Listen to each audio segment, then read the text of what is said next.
the fall of 2009, a county extension agent named Royce Mercer stood at the edge of a gravel turnaround in Catawba County, North Carolina, looked at a fence line buried under 12 years of dead applewood, and told the man who owned it that he was sitting on a liability. He said it kindly. He said it the way a doctor tells you the thing you do not want to hear, with his clipboard against his chest and his clean boots planted in the dust, and he meant every word of it as a favor. The pile, he said, was a fire hazard, a beetle nursery, a code problem waiting to be written up, and the smartest thing Walt Buehler could do was rent a chipper, grind the whole tangled mess into mulch, and be done with it before the dry season turned it into somebody's lawsuit. 11 years later, in the spring of 2020, a purchasing manager from a barbecue supply company in Lexington read a single number off a signed contract at Walt's kitchen table, and the number was large enough that the man read it twice to be sure his own company had agreed to it. Walt did not celebrate. He poured the man a cup of coffee and went back to splitting wood. Between those two moments lies a span of 11 years, 2 generations, and one quiet argument about what a thing is worth. And I want to tell you how it went, because it is not the story you would guess from the front of it. Let me tell you about Walt Buehler first, because the man is the whole engine of this thing.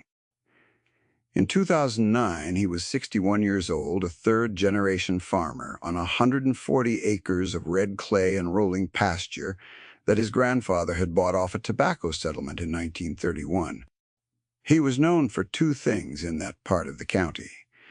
The first was that he almost never spoke unless he had weighed the sentence first, which made people think he was slow when he was only careful.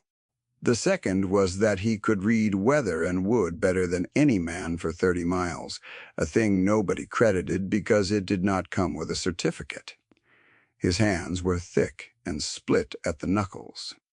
His truck was a 1994 Ford that he had rebuilt twice. He wore the same canvas coat through 3 presidents and had no plans to retire it.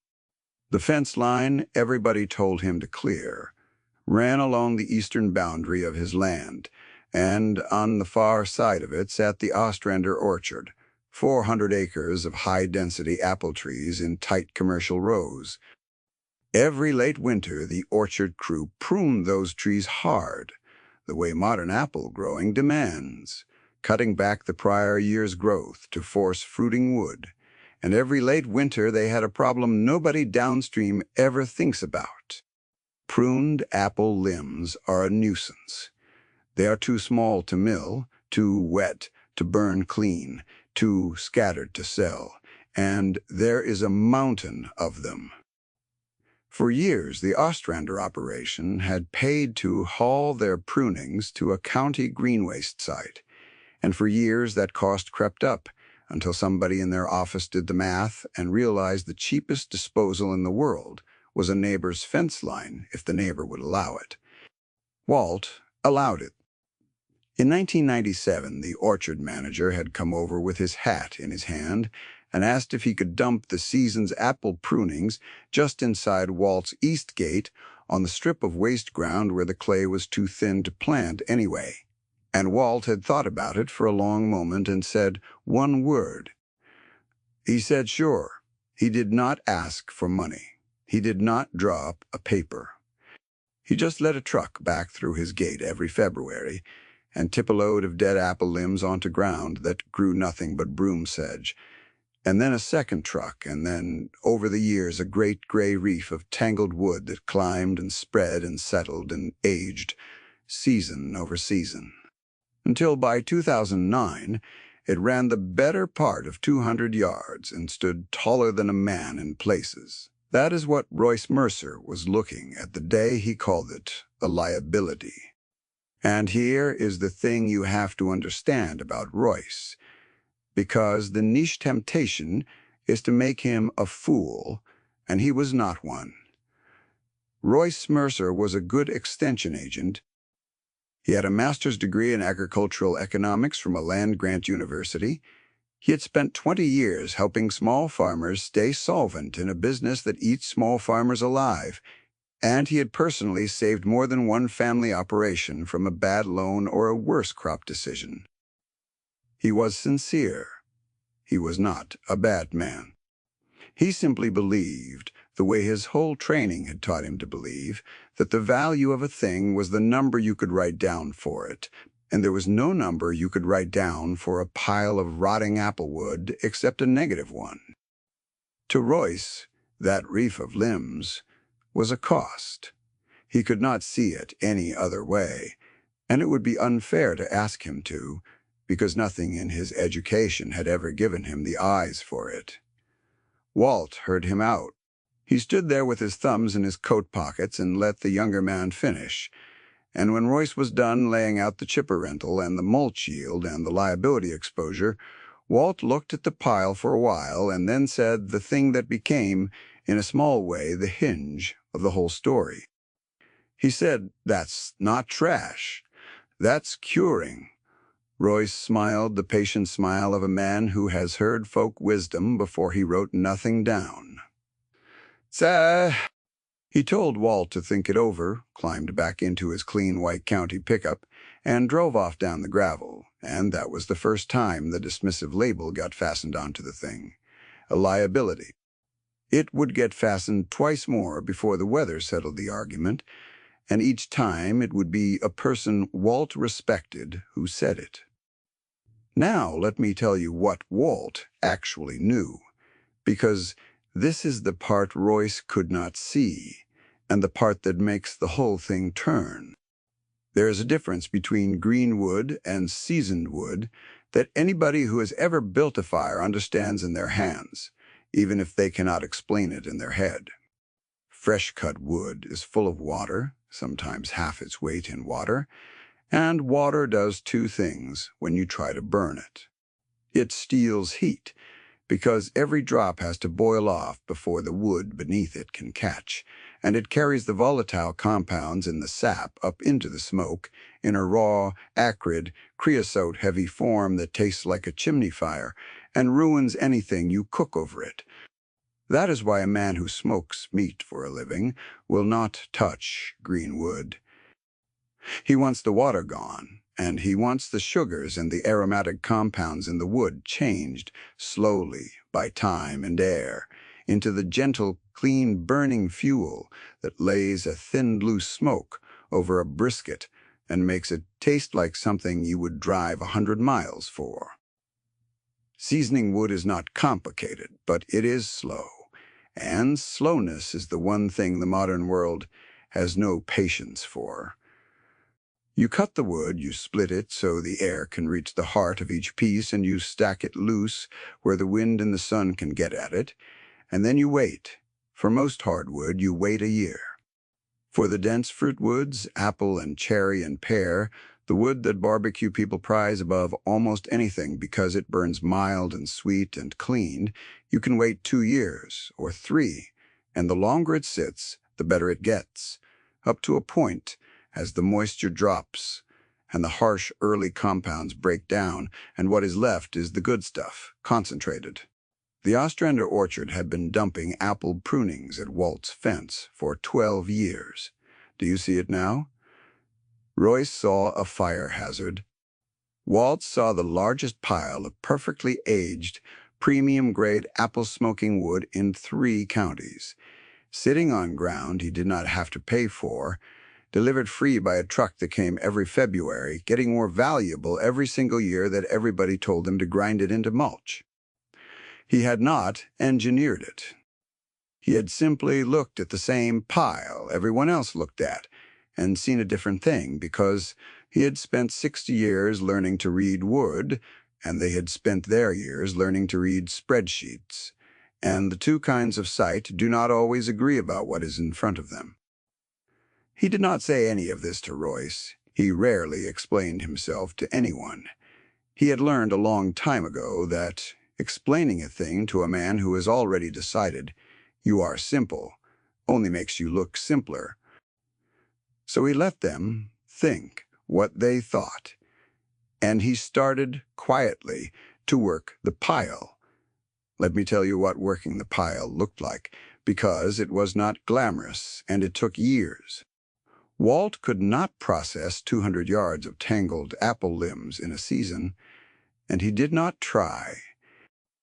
He worked it the way you eat an elephant, the way he had been taught to do every large, slow thing, one bite at a time, starting at the oldest end. The limbs that had come in 1997 and 1998 were down at the bottom of the south end of the reef, and they had been sitting the longest, and when he dug into them, he found exactly what he had hoped to find. Under the gray-weathered bark, wood was sound and dry, seasoned not in a kiln, but by 12 North Carolina summers, hard and light and ringing when he knocked two pieces together.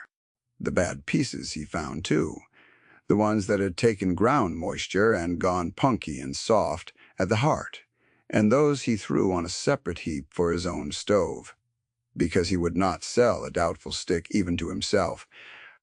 He cut the usable lengths to a uniform size with a chainsaw, working in the cool of the morning before the day heated up, and he split the thicker pieces on a maulin wedge by hand, because he liked the splitting, the particular sound a sound apple round makes when it lets go clean along the grain.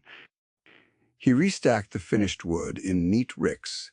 Under a lean-to roof, he built off the back of his equipment shed, cross-stacked at the ends so the ricks would stand spaced, so the air could still move through them even out of the weather. Sorted by size the way a man stocks a store he has not yet opened. His wife, Edith, thought he had lost his mind. She did not say, so unkindly. She said it the way a woman says a thing to a man she has been married to for 38 years, with her hands on her hips at the kitchen window, watching him stack dead applewood in the rain. She asked him who exactly he thought was going to buy it. Walt said he did not know yet. He said the wood did not care whether it was sold. Today or in 5 years it only got better waiting, and that was more than you could say for most things a man could put his money into. Edith let it go because she had learned that when Walt got that particular quiet about a thing, he was usually right in a way that took a while to show. Their grandson did not let it go. His name was Cole, and he was 24 in 2011 when he came back to Catawba County with a degree in agribusiness from a state university and a head full of everything the modern food economy could teach a smart young man about scale and margin and efficiency. Cole loved his grandfather. He also thought his grandfather was throwing away the back half of his life on a woodpile, and being young and freshly educated, he could not keep from saying so. He had a spreadsheet. He had actually built a spreadsheet on his laptop at the kitchen table, showing what the same hours of labor would return if Walt leased the waste strip for equipment storage or ran a few more head of cattle on the improved pasture, and the spreadsheet was not wrong. By every number Cole had been trained to respect, the wood was a waste of an old man's time. "It pencils out to nothing, Grandpa," Cole said one evening, turning the laptop around so the old man could see the rows. "Best case. After your time and the saw fuel and the wear on everything, you're working for less than minimum wage, and that's if you ever sell a stick of it." The extension guy was right. It's a liability. There it was a second time. A liability, and this time it came from a boy Walt loved, holding a machine full of arithmetic. And that made it harder to hear than it had been from Royce. Walt did not argue with the spreadsheet. He never argued with arithmetic because he respected it. He only thought it was answering a question nobody had asked. He looked at the rows of numbers for a polite moment. Then he asked Cole a question. He asked him what the spreadsheet had put down for the value of the wood. Cole said 0. Of course it was 0. It was a pile of dead limbs. Walt nodded like that settled something and said the wood was the only part that mattered and the spreadsheet had left it out. And a man should be careful about any tool that puts a zero on the one thing the whole question turns on. Then he went to bed.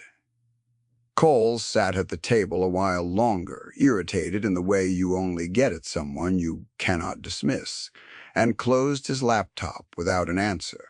I'll come back to Cole because the slow turning of that young man is the heart of this, and I do not want to rush it.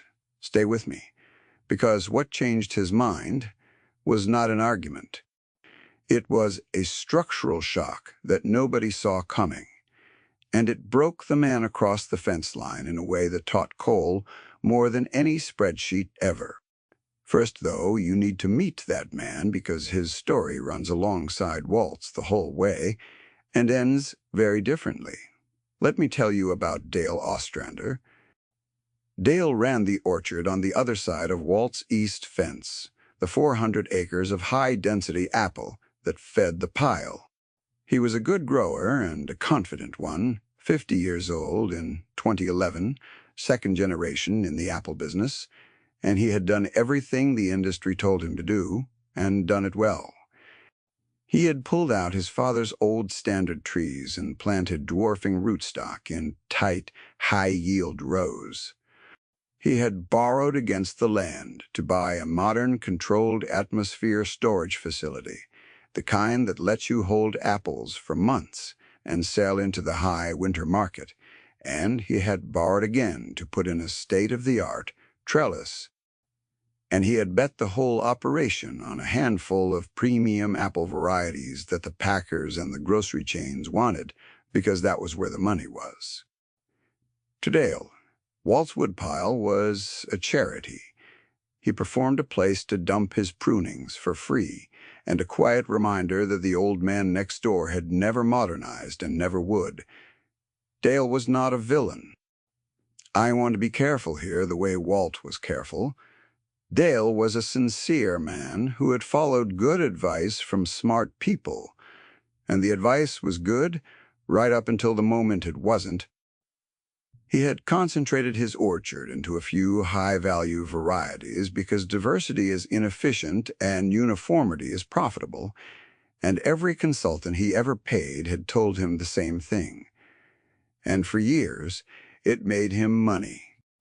He had leveraged the land because the interest was cheap and the returns were real, and that too was sound, right up until the moment it wasn't.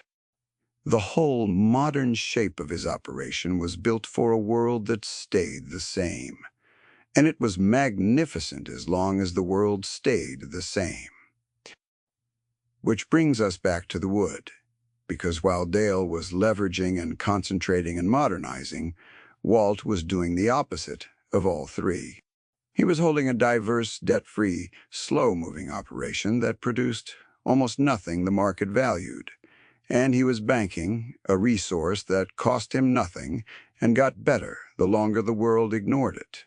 To the bank, Walt was a man with no growth and no leverage and 140 paid-off acres. He was underusing to Dale. He was a quaint old neighbor. To Royce, he was a liability waiting to be cleared. To himself, Walt Bueller was something else entirely, though he would never have used the word, and the word was patient. By 2013, Walt had a few thousand split pieces of seasoned applewood stacked under his lean-to, sorted by size, dry as a bone, and not one stick of it sold. He had no customers because he had not gone looking. He was not a salesman, and he knew it. What he had, instead, was a granddaughter of an idea, which was that somewhere out there were people who would understand exactly what he had, and that when wood is genuinely good, the people who need it tend to find it if you give them long enough. The first one found him by accident. In the summer of 2014, a man named Bishop drove up Walt's gravel in a truck, pulling a competition smoker the size of a small submarine. He had heard third hand from a feed store conversation that an old man out past the orchard had aged apple wood for sale, and he had come on the strength of a rumor because he was desperate. Bishop ran a barbecue team that competed across the Southeast, and he had a contest in 2 weeks, and his usual wood supplier had sold him a load of fruit wood that turned out to be barely a year, seasoned, wet at the core, and he could not cook on it. He needed clean apple wood, and he needed it aged, and there was none to be had on short notice. Anywhere. Walt took him out to the lean-to. Bishop looked at the ricks of split apple, picked up a piece, knocked it against another, felt the lightness of it, smelled the cut end, and went very quiet, the way the right people go quiet in front of the right thing. He turned the piece over in his hands twice. He scratched a thumbnail across the grain and held the end to his nose again and shut his eyes for a second. A man learns wood the way Walt had learned it and the way Bishop had learned it, not from a book but from 1,000 fires, the good ones and the ruined ones, until your hands know dry from green before your head does. He asked how long it had seasoned. Walt told him some of it had been down at the bottom of that pile since before this young man was shaving. Bishop asked what he wanted for it. And here Walt did a thing that tells you who he was. He did not know the market price because he had never sold a stick, so he could have named anything, and Bishop, desperate, would have paid it. Quote, Instead, Walt named a fair price, a little below what good aged fruit wood actually fetched in the competition world, because he did not yet trust that the wood was worth more, and he would not charge a man for a thing he was not sure of. Bishop bought every piece of the oldest, driest rick on the spot, loaded his truck till the springs sagged, and drove off shaking his head. 2 weeks later, Bishop's team took first place in a field of 60, and the judge's notes singled out the smoke on his pork, and Bishop, being an honest man, told everyone who asked exactly where the wood came from. That was the beginning. That was the whole beginning, one desperate man and one honest result, and it spread the only way a thing like that spreads, which is slowly, by word of mouth, from one person who knows wood to another. You might wonder, listening to this, whether you have ever walked past your own version of that woodpile, a thing everyone told you was worthless that you suspected was not. Hold on to that thought. Then let me tell you what happened next, because the orchard's good years were running out. By 2016, Walt had more buyers than he had wood ready to sell. And that is a good problem, and a dangerous one, because the temptation when demand shows up is to rush the supply, and rushing was the one thing that would have destroyed the whole proposition. The entire value of Walt's wood was that it was genuinely, provably aged, and the moment he started selling green wood dressed up as seasoned, he would be Bishop's bad supplier, and the reputation that took him years to build would die in a season. Cole, who was around the operation more now, half helping and half still skeptical, was the one who put words to the danger. "You can't sell it as fast as they want it," Cole said.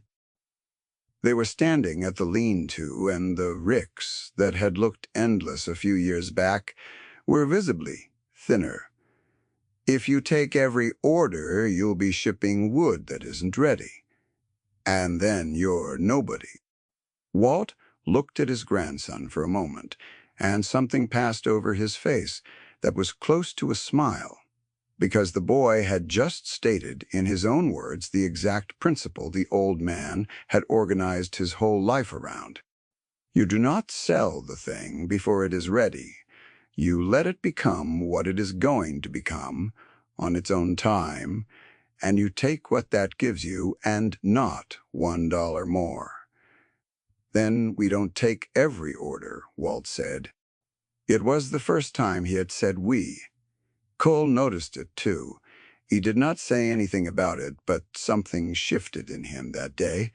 A small thing, the first hairline crack in the certainty he had carried home from the university. He had come back to Catawba County sure that he understood value, and his grandfather did not, and he was beginning to suspect, standing in front of a dwindling stack of applewood that buyers were begging for, that he had it exactly backward. The old man had been growing an asset for 12 years that the spreadsheet valued at 0, and now men were driving across state lines to buy it. That was the year Cole started asking about the journal. Because there was a journal, Walt's grandfather, the one who bought the land in 1931, had kept a cloth-bound notebook of observations about wood and weather and curing, a working journal, decades of a farmer paying attention and writing it down, and Walt had read it so many times he had it nearly by heart. In it were the seasoning times for a dozen woods, the way different summers dried things faster or slower, the difference between bark-on and bark-off aging. All of it observed and recorded by a man who had no degree and trusted his eyes. Walt got it down off the shelf and showed Cole the apple page in his grandfather's careful hand, and for the first time Cole read the family's real inheritance, which was not the land and not the woodpile, but the patient habit. Now, let me tell you about the year. The weather settled the argument. The winter of 2017 into 2018 was strange across the Carolina Piedmont, warm too early, and the apple trees in Dale Ostrander's tight commercial rows woke up ahead of schedule. The buds swelled, the blossoms came early, and the whole orchard committed itself to the season 3 weeks before it should have. And then, in the second week of April, a hard late freeze came down out of the north and sat over the county for 2 nights, and the temperature in the orchard dropped into the low 20s and stayed there. A late freeze on open apple blossom is a catastrophe, and there is nothing modern about how it kills. The ice forms inside the flower, ruptures the cells of the developing fruit, and the bloom that would have been an apple turns brown and drops, and there is not one thing a grower can do. But watch. Dale ran wind machines both nights. The great fans roared over the rows in the dark, stirring the air, trying to pull a few degrees of warmer air down off the inversion layer onto the freezing blossom. And Walt heard them running from his own porch 200 yards off, and knew, listening to them, what they meant and how little they would do. Dale burned through fuel, trying to stir the cold air off the blossoms. He walked his own rows at 3 in the morning with a flashlight, checking blossoms that were already going to glass in the cold. A good grower doing every correct thing in a situation where every correct thing was not enough. It was not enough. When the trees finished dropping their killed bloom, Dale Ostrander had lost the better part of his crop on 400 acres of high-density apple, and because he had concentrated everything into a few varieties that all bloomed within the same narrow window, every tree had been on the same schedule. The freeze took nearly all of it at once. And here is the part that turned a bad year into a ruinous one. Dale carried the debt from the controlled atmosphere storage and the trellis system and the irrigation, and that debt did not care whether the trees fruited. The payments came due on schedule the same as always. A diversified low-debt grower could have absorbed a freeze year and waited for the next. Dale could not. He had built an operation that was magnificent and fragile, optimized for a steady world, and the world had not stayed steady. Within a year, he was selling equipment. Within 2, he was talking to the bank about the land. I told you, this story does not have a villain, and it does not. What it has is a structural shock, impersonal and fair, that did the thing no argument could do, which is show. in the plainest possible arithmetic, the difference between an operation built for efficiency and an operation built for resilience. Dale had done everything right by the book he was handed. The book was simply wrong about how the world behaves over a long enough time, and the freeze was the world correcting the book. Cole watched it happen from across the fence, and it finished what the woodpile had started in him. He had come home believing in scale and concentration and leverage, the whole modern gospel, and he watched it break a good man 200 yards away, while his grandfather's debt-free, diversified, patient operation did not so much as flinch. The freeze that ruined Dale did not touch Walt at all. If anything, it helped him, because a hard freeze that thins the apple crop tends to send growers into harder pruning the next season, and Walt's pile that year got one of its biggest deliveries ever, free as always off the back of his neighbor's misfortune. That was when Cole stopped half helping and started learning. He read the whole journal, not just the apple page. He learned to tell seasoned wood by weight and ring and smell the way his grandfather did. He took over the part of the operation Walt was worst at, which was talking to people and keeping books and answering the phone, and he started, carefully, to build the thing his grandfather had grown, but never sold. He did it the way Walt would have wanted, slowly, refusing orders the wood was not ready to fill, holding the line on the seasoning, and the reputation built on itself, because every customer got exactly what they were promised and told two more. Which brings us finally to the spring of 2020 and the man at the kitchen table. By then, the operation had a name, which Cole had insisted on and Walt had allowed. The buyers were no longer just competition barbecue teams. They were restaurants, the serious kind, the pitmasters who had built reputations on smoke and would not compromise on their wood. And one of them had told a purchasing manager at a barbecue supply company in Lexington, and that company had done what companies do when they find a genuinely scarce premium product, which is try to lock it up. The purchasing manager drove out to Catawba County to see the operation for himself, because he did not believe on paper that an old man and his grandson could be sitting on the volume of genuinely aged fruit wood the rumors claimed. He walked the ricks under the lean-to and the newer drying yard Cole had built out, and the great gray reef along the fence that was still, after all these years, feeding the whole thing one February load at a time. He picked up the wood. He knocked it together. He smelled the cut ends. And he went quiet the way Bishop had gone quiet 6 years before, because he was a man who knew wood, and he was standing in front of more good aged apple than he had ever seen in one place in his life. He sat down at Edith's kitchen table and he made an offer, an annual supply contract, a standing order at a premium price per cord for everything they could season and deliver year over year, with the price set where genuinely aged fruitwood actually belonged, which was far above what Walt had charged Bishop in his uncertainty 6 years earlier. He wrote the annual figure on the contract and turned it around on the table so Walt and Cole could see it. Walt put on his glasses and looked at the number for a long moment. The kitchen was quiet.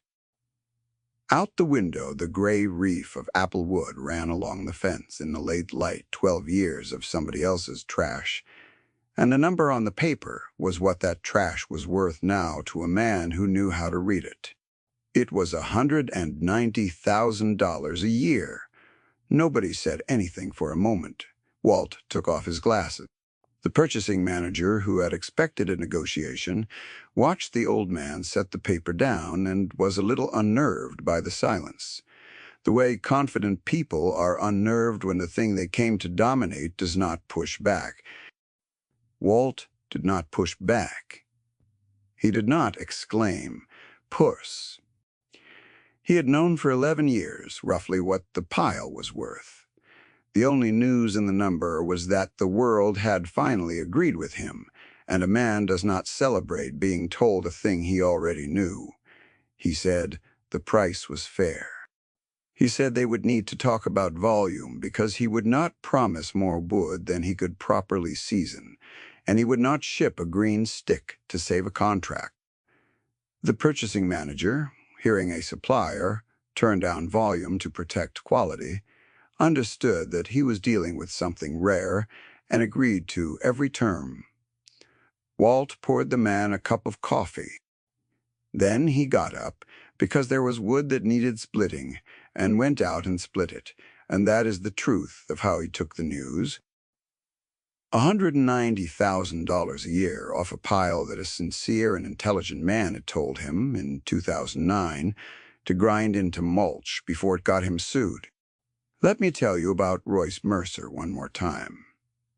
Because the niche owes him an honest ending, and so do I.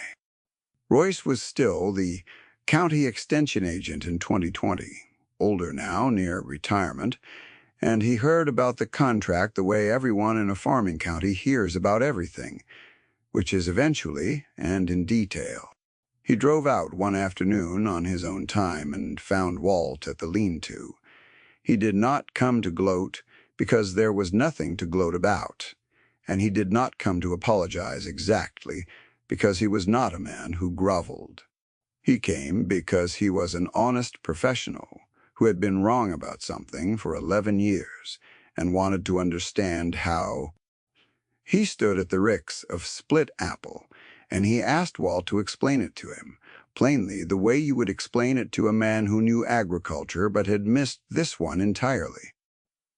And Walt, who had refused to explain himself to Royce in 2009 because Royce had already decided he was simple, explained it now because Royce had come back as a student instead of a judge, and that changes everything.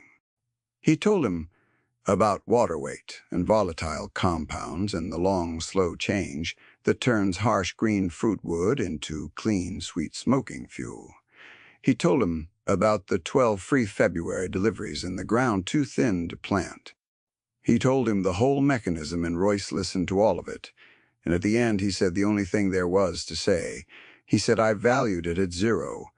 Walt said most people did. He did not say it unkindly. He said it the way you state a fact about how the world sees. And then he handed Royce a piece of the oldest wood to take home and burn in his own fire pit, so the man could smell for himself the thing he had spent a career trained not to see. Royce took it. That is the conversion, and it is the only kind this story believes in. Not a man humiliated, but a man who came back and asked to be taught. Cole runs the operation now. Walt is in his 70s and splits wood when the weather is good, and lets the boy handle the phone, which suits them both. They never scaled it the way the supply company first wanted because there is only so much apple wood the orchards in range can produce, and only so long it takes to season properly. And the whole point was never to grow without limit. The whole point was to take exactly what the land and the time would give, and not one stick more. They sell to people who understand wood. They turn away anyone who wants it faster than it can be made ready. And along the east fence, the gray reef still grows 1 February at a time because the Ostrander orchard is still there. That is the part I have saved for the end, because it is the part that says the most. When Dale Ostrander lost the orchard to the freeze and the debt, the land did not go to a developer. Cole went to Dale, quietly, before the bank moved, and worked out an arrangement, and the orchard kept growing apples under a different and humbler model. Fewer varieties pulled out, more diversity planted back in, less debt, and the prunings still come over the fence every February the way they have since 1997. Dale stayed on the land. He would have lost. He prunes the trees that feed the pile that saved the neighbor who saved him. He is not a casualty in the end, because the patient operation across the fence had enough slack in it to catch him, which is a thing the efficient operation could never have done for anyone, least of all itself. So Here is what I take from it, and then I will leave you to your evening. There are two kinds of knowledge in this world, and they do not see the same things. One is wide and fast and confident, and it measures what is easy to measure, and it writes the number down and trusts the number, and most of the time it is right, which is exactly what makes it dangerous. The other is narrow and slow and quiet, and it knows one piece of ground or one kind of wood or one stretch of weather all the way down. And it cannot always tell you why it knows what it knows, and it gets called folk wisdom and sentiment and liability by people who mean well. The first kind builds the orchard that the freeze destroys. The second kind builds the woodpile that the freeze makes precious. And every so often the world tilts hard enough that you find out which one was really worth something all along. Walt Beeler never called himself a wealthy man, and he would not let you call him one either. He would tell you he just looked at a pile of dead apple wood and saw what was in it, which anybody could have done, and the fact that nobody did is not something he takes credit for. The wood was always worth what it was. It only needed someone willing to wait 12 years for the rest of the world to find out. What a system measures and what is truly valuable are two different things, and the distance between them is exactly the size of a man who is willing to wait. The trash was always treasure. It was only ever a question of who had the patience to let it cure.